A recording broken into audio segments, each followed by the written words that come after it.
What a lovely audience. What a joy to be in Jaipur. I would give you another introduction to Tim Mackintosh-Smith, but I think the more we hear from him, the better. And all I can say is I've known his writing since his first book. I think I've reviewed most of his books. I'm a great fan of his work, and I think we're in for a real treat this evening, this conversation. Tim.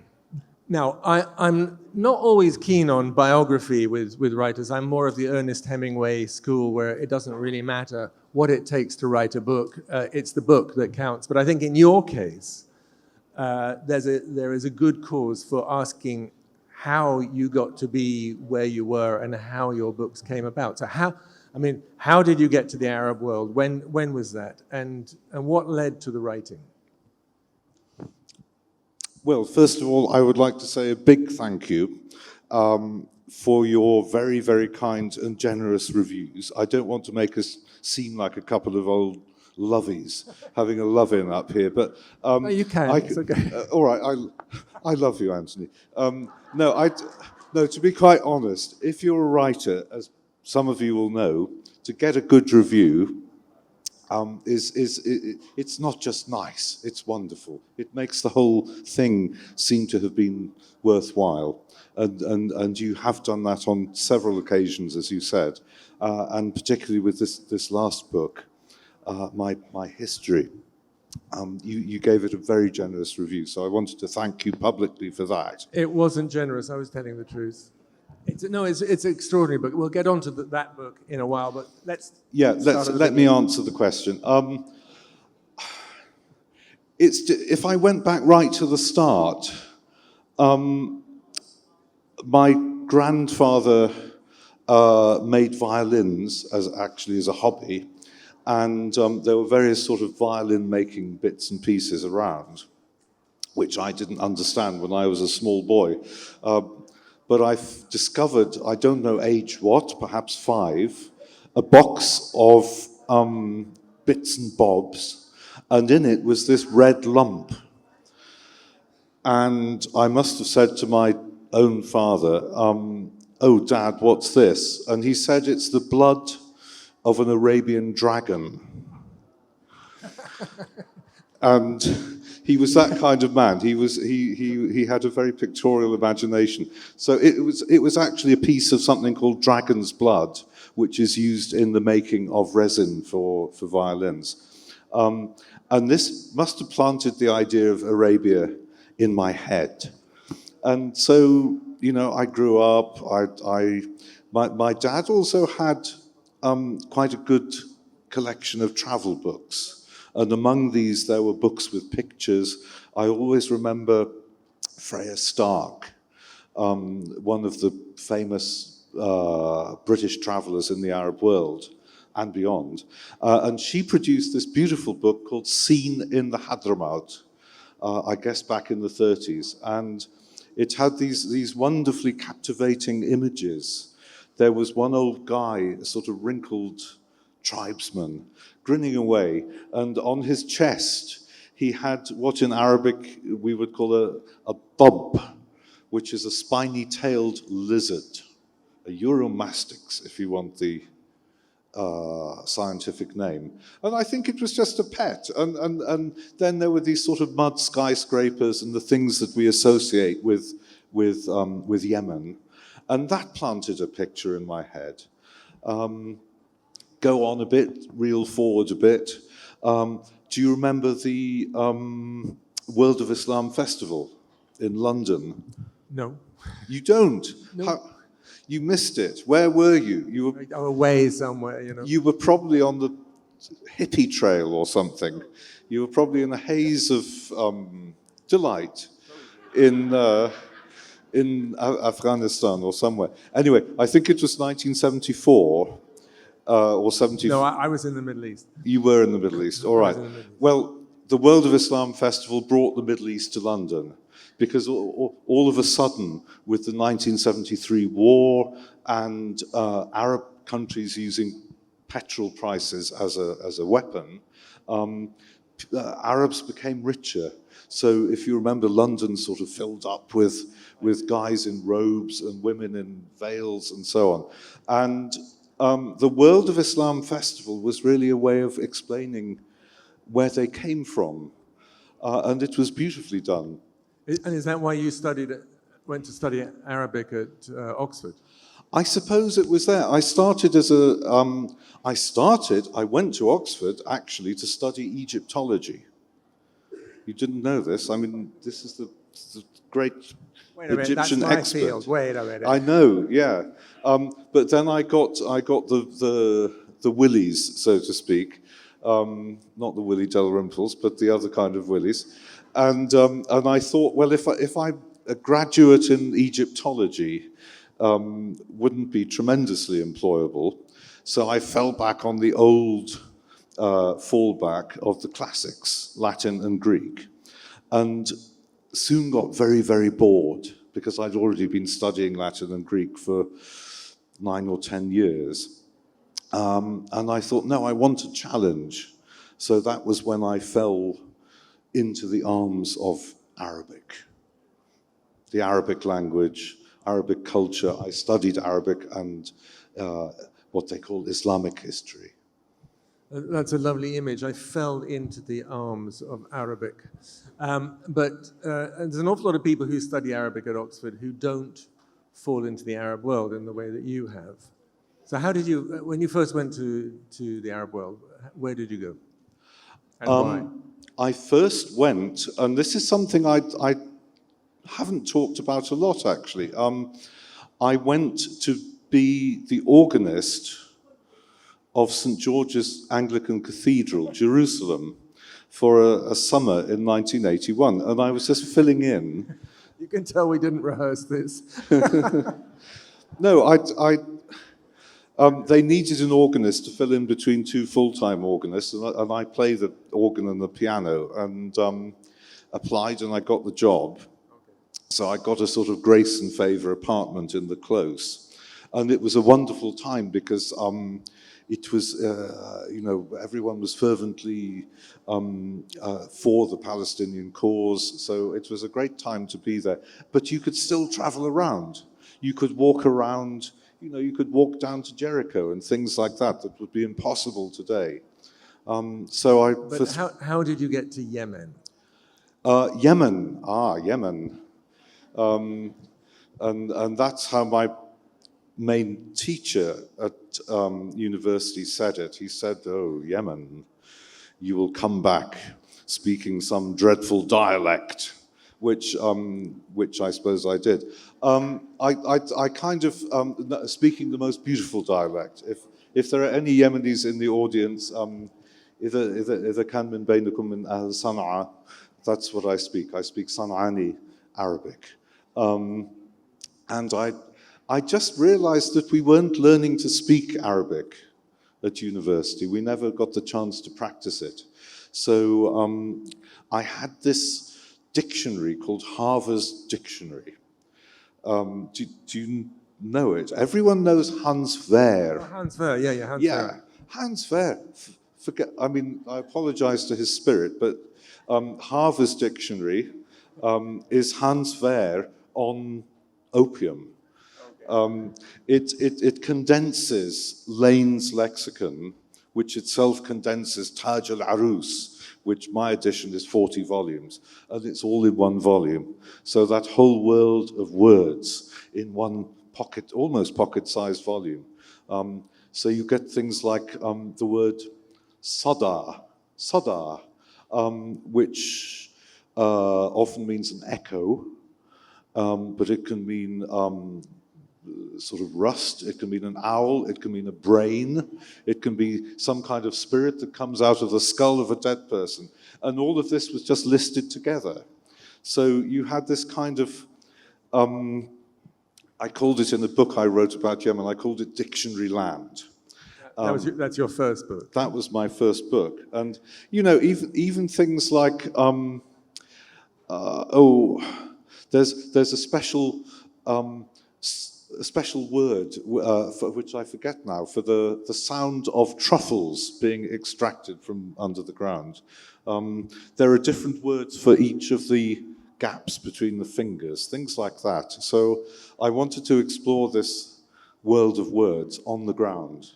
And I knew that in Yemen, I would be forced to learn to speak the language. And what year was that? You went to Yemen? Yeah, sorry, that was your question. It was 1982. And you stayed there until? Well, I did go back and finish my degree, which took a year, but then I went back to Yemen, and really, effectively, I was there until 2019, when this book came out. When this book came out. So most of your life has been spent in Yemen. It's not the obvious trajectory for an Oxford Arabic graduate. But out of that came this book, as you mentioned, Your Yemen Travels in Dictionary Land, and then a trilogy. For somebody to write a travel book following in England, following in the footsteps of Ibn Battuta, is already something, because most people in the UK have no idea who Ibn Battuta is.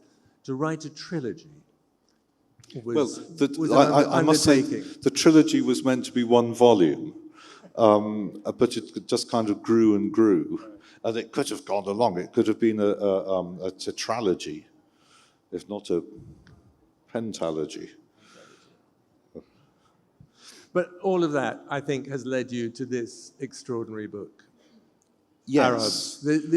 This isn't a book that you could set out to write as a 20-year-old or a 30-year-old. This is a book that distills a huge amount of your personal experience. It is, as you say in it, a book that is a history of Arabs written from the ground. And you're obviously following in the footsteps. There was, the standard work on Arab culture was Albert Hourani, published in, whenever that was, 1991, from St. Anthony's College in Oxford. But that was written from an Oxford college. And it seems to me the huge difference between that work and yours, apart from your scope, because Hourani starts with the beginning of Islam, the time of the Prophet Muhammad, 600s AD. You start 3,000 years. Why 3,000 years? What's going on? What did Hourani miss? Well, he didn't miss much. He puts a hell of a lot into that book. I mean, it's a wonderful and compendious work, which will for I imagine centuries to come, have an important place on the bookshelves. But I suppose what I realized. I can best illustrate it talking about my house in Sana'a. And my house in Sana'a, which is still there, it's still my house, it's got my library in it. It's in the middle of the old city of Sana'a, and it's on what you would call a tell, a hillock, which is made up of the ruins of Sabaean Sana'a, so Saba, Sheba, the Queen of Sheba. So we're going back to before Islam, and it's the tell on which stood the palace of Ramdan, or correctly, Rumdan, the palace of the kings of Sheba. I don't know if it goes back to the Queen of Sheba, but it goes back to almost the beginning of the Common Era. And the ruins of that are under my house, a few layers down. More immediately under are the ruins of the Abbasid governor's palace. Never excavated, you can't, because it's covered with building. But if I dug through my floor, that's what I would hit. So there I was in this place, underpinned by history and surrounded by history, by this marvelously historical city. And I could not ignore that earlier history, the pre-Islamic history. And then I thought, well, the earliest historical mention of an Arab dates to, I think it's 853 BC. It's an Assyrian inscription. And it mentions a character called Jindibu, who was hiring out large numbers of camels to the Assyrian army.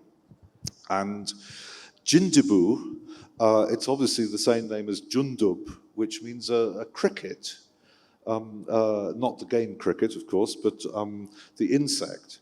And you still, I don't know if today, but until recently, you've got people called Jundub. So that's the first mention. And then I calculated, it was something like 2,800 and something, 2,900 years, 3,000 to round it up.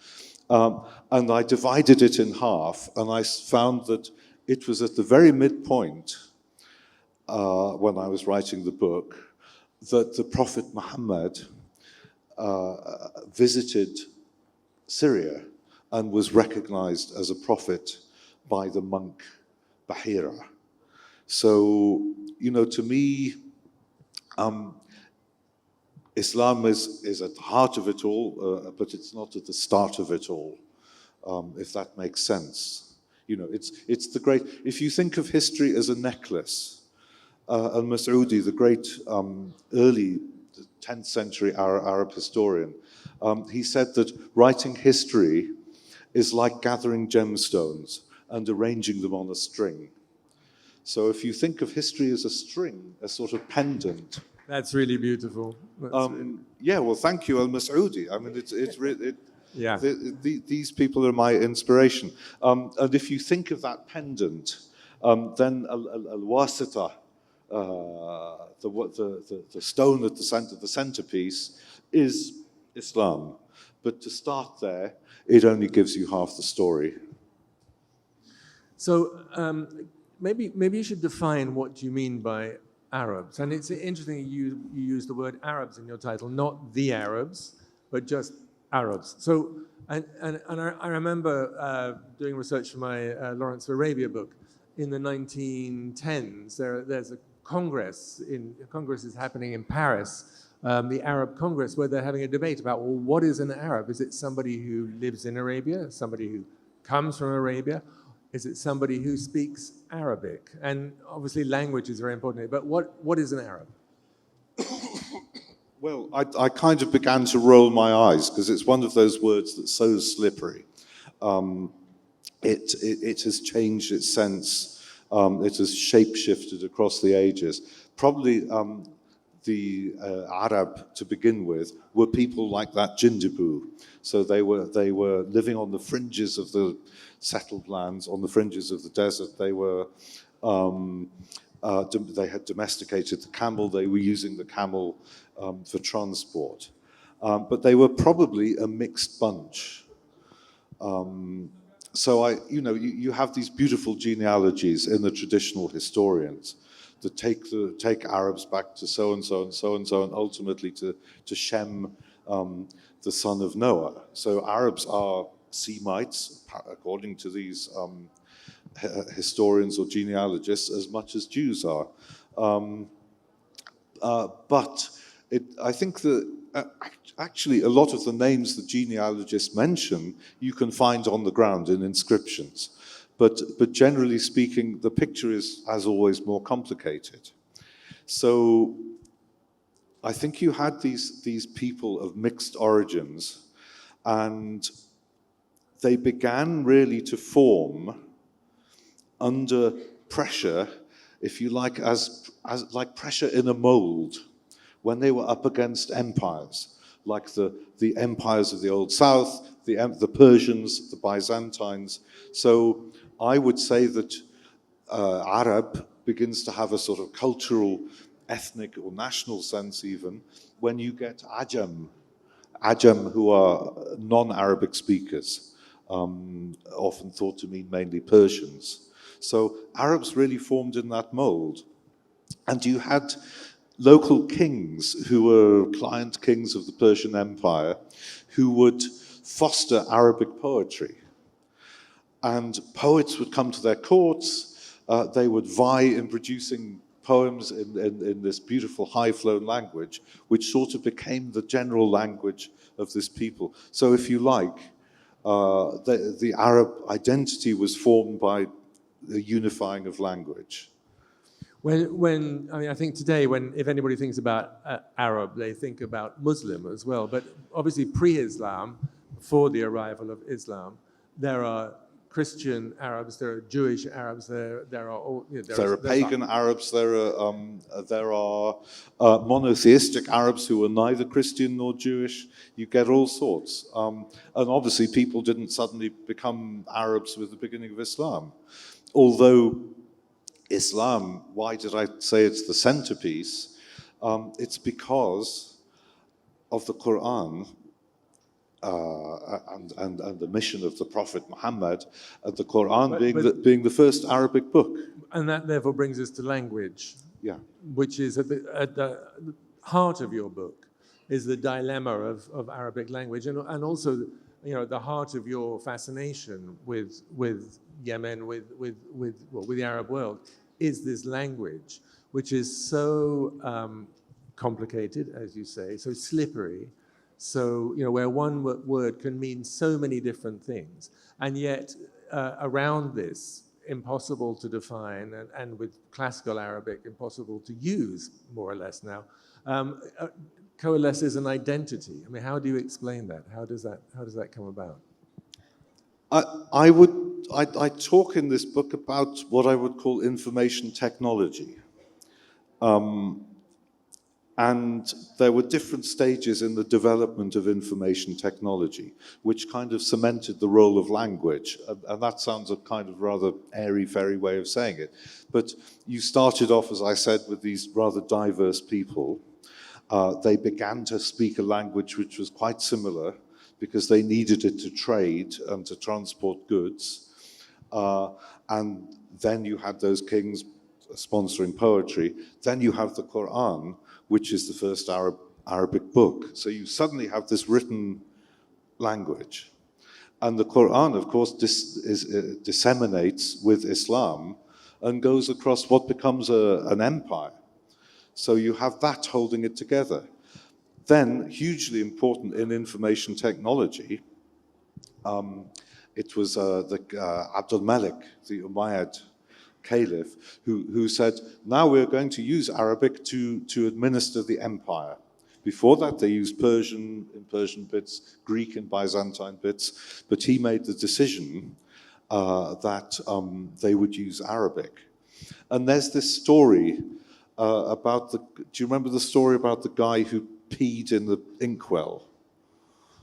Remind me. I will remind you, yeah.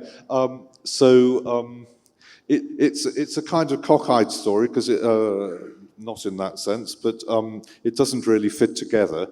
But evidently one of the Greek scribes who was writing scribal ledgers for the empire, so we're talking about 700, his inkwell dried up, and he couldn't find any water, but he wanted to pee. So he peed into the inkwell to dilute the solidified ink, but was caught doing it and reported to the caliph. And the caliph obviously slapped his wrist and then said, look, we can't have all these Greeks running the show.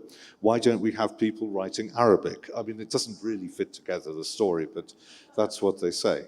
I think it's one of those stories, you know, si non è vero è ben trovato. Your Italian. Yes, or as we've heard here, well, let's not let a few facts get in the way of a good story. Yeah, exactly. But if it's not true, it ought to be. And then you had, with the empire expanding, the need for people writing, you know, boring ledgers and tax returns. The script changes from something more like epigraphic into something more cursive. And then you get next stage in information technology revolution, you get the Battle of Talas, that's the kind of traditional thing, where the Arabs beat, was it the Chinese or some, anyway, they capture some paper makers and they start making paper.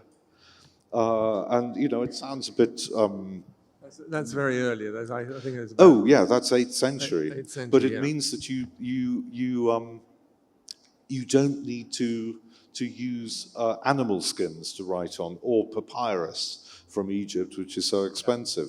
And that caused a complete outburst of writing and the Arabic script and the Arabic language. Yeah, you wrote, poetry fills the gap that nomads leave by not leaving archaeological remains. Now, obviously, mention of nomads appeals to me. But poetry and nomadism are at the heart of the Arab identity. Yeah, absolutely. And the nice thing about Arabic poetry is that a line of Arabic poetry, you know, as you say, nomads don't tend to leave tangible remains. You can't sort of dig up a nomad house because it would have been made of hair or wool. But a line of Arabic verse is called a bait. And a bait means a house or a tent or a place that you live in. Most Arabic poetry, the line divides into two halves, which are called al-misra'ain or al-misra'an, which are the two leaves. If I'm right, oh yeah, I just catch the eye of Wraith here. The two leaves of a door. The two leaves of a door. So the two halves of the verse are the two leaves of a door. Even the word watad is sometimes used, a tent peg, to refer to the meter. And excuse me. And somebody said very importantly that poetry is a house in which dwells meaning. Now, yeah, obviously it's difficult to go back much beyond the 6th century AD or CE to find poetry.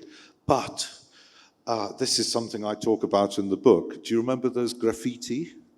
You had people who spoke a kind of language which was very much like Arabic, running around the desert, herding their camels, and they got bored out of their heads. So imagine you're herding camels, sitting in the shade of a rock. What do? You say, you know, Anthony was here or Tim was here. But because they were quite into genealogy, they would say, you know, Timothy, son of Leslie, son of William, was here. And they would write things like this on the rocks. And you think, oh, nomads, literate nomads? Surely not. But it seems a lot of them were. There are tens of thousands of these inscriptions, and it seems they used it like a game. So, you know, we might play Sudoku or do crosswords, but these guys wrote their genealogies, and sometimes they wrote more interesting things. And that's where you get the beginning of poetry. So you get somebody saying, oh, I don't know, Auf or someone sat here after he had had joyous sex with a maiden. You know, some of them are quite scurrilous. Others are immensely sad. There's one by a man called Salim, whose son has just died, and he speaks of how broken-hearted he was. And he says, oh, Lat was the female goddess, you know, console me for the death of my son. And to my mind, love, eroticism, mourning, they all come up later in Arabic poetry. So these graffiti, which I would say they're not poetry, but they treat the same subjects. I'd like, you know, obviously 3,000 years, I wish we had 3,000 hours here to talk about it, but we don't. And I would like to bring this up to date, because I think, you know, the Arab identity in our own time is a matter of fascination and also of concern to many people. And I think, well, one way to approach it would be to ask how your book has been received by Arabs. Because you're an outsider, and I presume you do have a particular line, you do have a particular approach in it. Yeah, but that's a good question. But a lot of people were very, very generous. My brother got in touch once, and he said, "Oh, you know some important people," And I said, why? And he said, oh, this letter's just arrived from the palace in Amman. And it was Prince Hassan who wrote a personal letter admiring the book. So my hat size grew about 20 times. But then you get people like my translator into Arabic, and we had a fight that lasted about 2 years. In English, it's called Arabs. It sounds strange, doesn't it, if you just call it Arab. I think in the end we called it Arabs of 3,000 years. But we had, and he was saying, no, you are taking away our definite article, you are taking away our nationhood. He was an extreme nationalist, and he suspected me, being a Brit, of naughtiness. So, for example, when I talked about the Futuhat, the Arab or Islamic conquests, and mentioned that it was very important, if you read al-Baladhuri, the historians of the time, it was very important that they set up markets with the people that they had absorbed. And it was partly, at the beginning, the driving force was more commercial than anything else. And he put in a footnote, and he said, oh, the author is only saying this because he's British, and he's thinking of the East India Company. So I wrote a very tetchy marginal note, and said, no, don't accuse me of that. And by the way, you could say that if I was dead, but I'm still alive. I came last night, this morning, from Dubai, and you don't actually have to go there to know that the 20th century has been very good economically to the Arab world, and Parts of it. Yeah, parts of it. Exactly. And so, but this idea of an Arab identity, is it still? I mean, does it? I presume it means one thing in Dubai, where I was last night, and another thing in Yemen, where you've been. I presume this is not the same idea, and therefore, what does hold Arabs together in our time? Well, I would say, despite what Dr. Amr, my translator, said in his footnotes, I am actually quite a sort of old-fashioned Arab nationalist myself. And that movement comes out of what's called the Nahda, the awakening, sometimes it's called the Renaissance, of the 19th century. After centuries of Ottoman rule, people were really discovering their literature, their language, and they were building a renewed identity on this language. And really that saw us through a long way. I'm just trying to think, somebody I admire very much, Mohammed Munsif al-Marzouki, who was president of Tunisia after the 2011 revolution there. And he has said some elegant and very, very truthful things about the situation. And he said, for example, we Arabs don't live in a land, we live in a language. And of course, people live in lands as well, but what holds the lands together is the language. And I, for one, am very much in favor of finding unity through celebrating the language, celebrating the culture, of which the language is a vessel, if you like.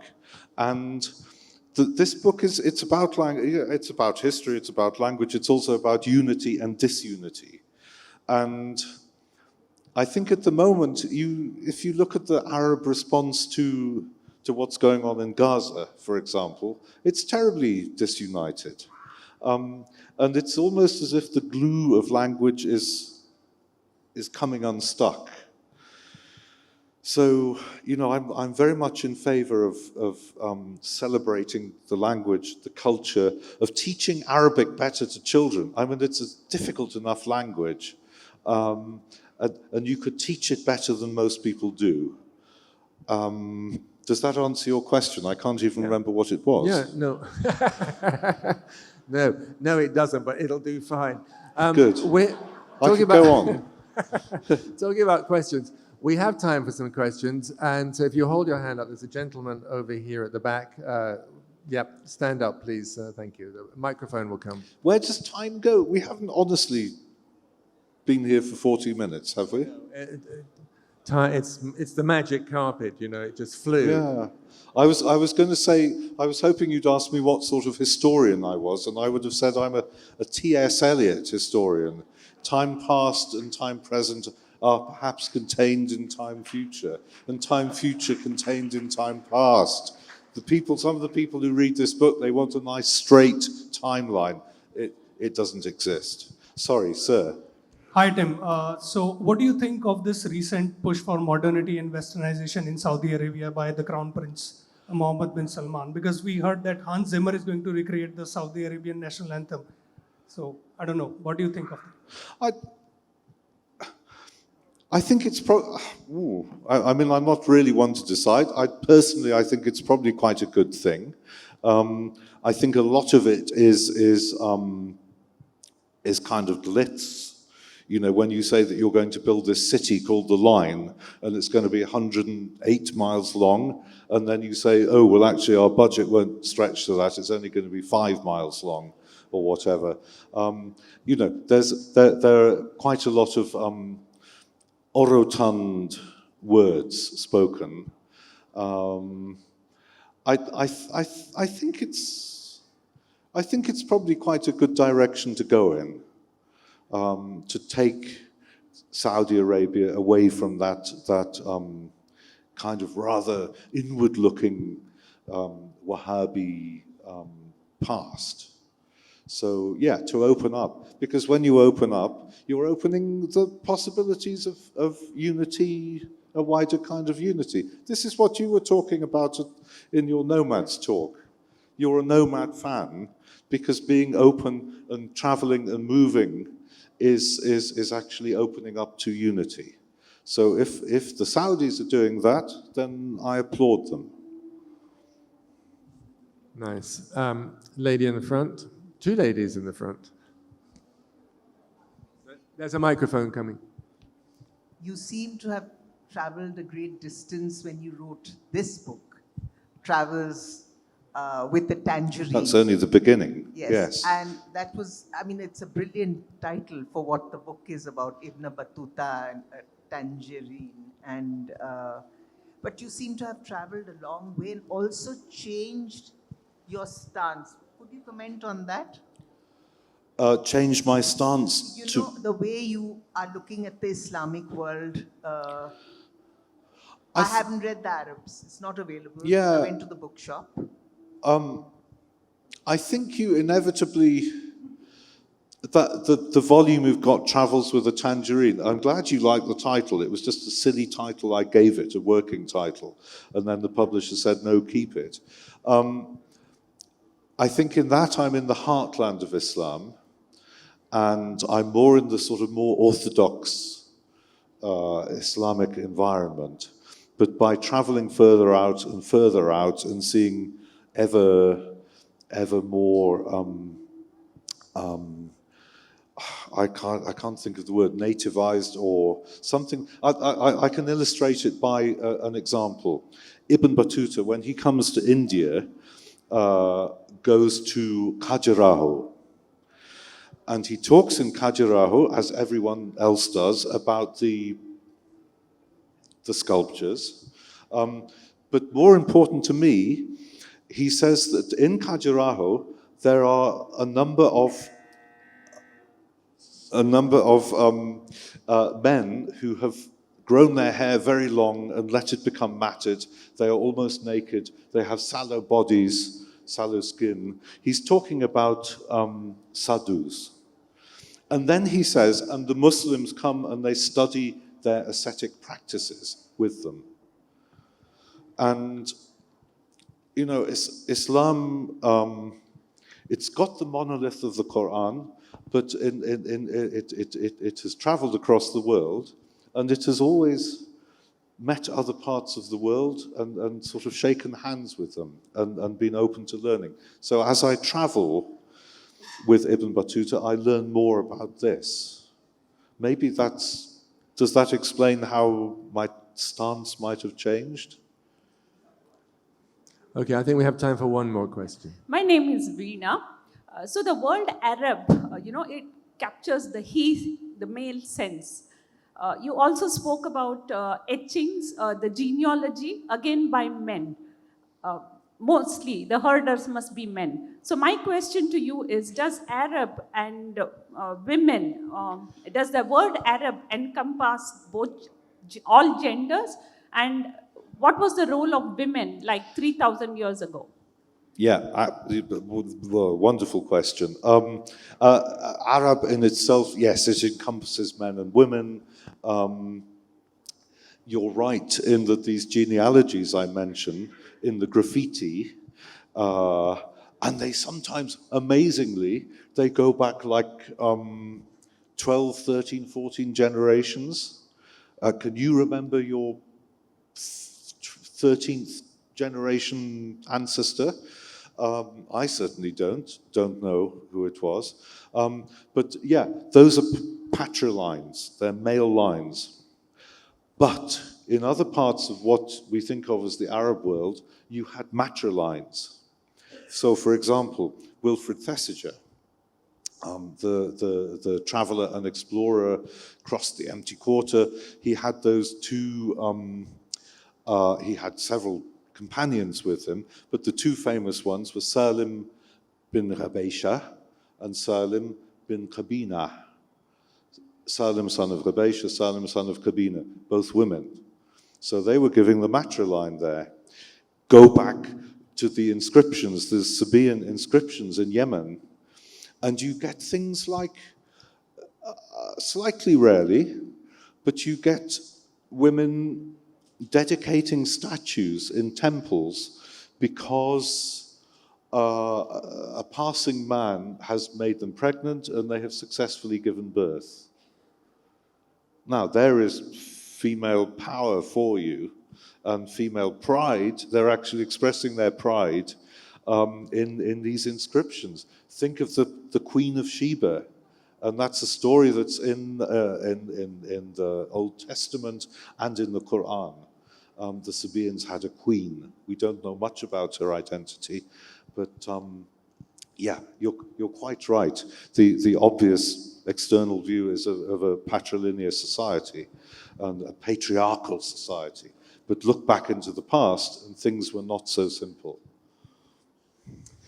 Unfortunately, I think that's all we oh no, we can have one more question. Yep, gentleman in the back with his hand up. Sorry. The microphone over there, please. Thank you very much for giving me the opportunity. Really, I appreciate your efforts, the 40 years you spent in an unknown land, and you learn something, which is 3,000 history, or 3,000 years. I want to ask you one question, then after one follow-up.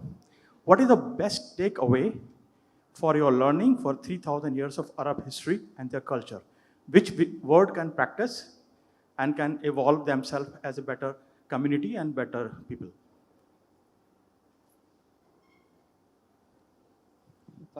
That is a question of great depth, and I could sit here silently pondering it for a long time.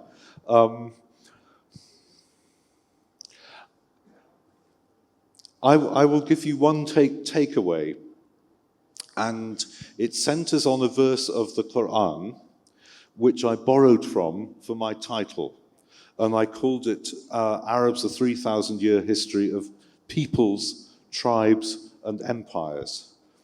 And the peoples and tribes, if you know your Quran, I'm thinking of الشعوب والقبائل. And some Quranic exegetes, people explaining the Quran, will say, oh, the Shu'ub are the Persians and the Qaba'il are the Arabs. Others, and I'm one of them, I mean, not that I'm a Quranic scholar, but I would agree with them, would say that the Shu'ub are the settled peoples of Southern Arabia, and they were all called Shu'ub. Sheba was a Sha'ab, Himyar was a sha'b, Ma'in was a sha'b, etc., a people.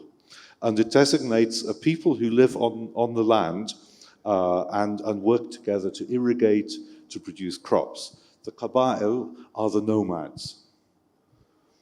And I think part of the genius of Islam is expressed in that it's a very famous verse.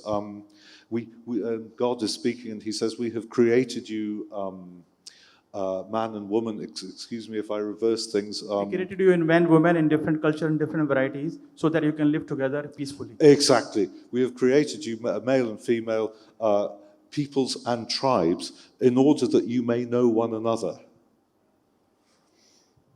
And I think in that is an expression of unity, which was actually brought to reality in the early days of Islam, before politics set in and disunity, and what I talked with Barnaby about the Shia and the Sunnah. But that is at the heart of, or it's part of the heart of the project of Islam, to bring people together from different backgrounds. And I think that's a lesson, and it's a takeaway that we could all learn from today. Thank you very much for your precise and very good answer. And really, I appreciate. No question. I'm afraid. Yes. No, we have to wrap it up. I just want to say, this book, is it really not available in the bookshop? You need to find it. This is, the Arabs, I'll drop the pronoun, we'll do without the Arabs, are important players in our world today, and this is the book for our generation about Arabs. It's written from the ground, as Tim said. It's written with a lifetime of learning and knowledge. It's written with compassion. It's written with beauty. It's filled with poetry and wonder. It's playful. It's a wonderful book. I recommend you go and find it. Tim, thank you so much. Thank you very much. For Tim Mackintosh-Smith. Thank you so much. Thank you all.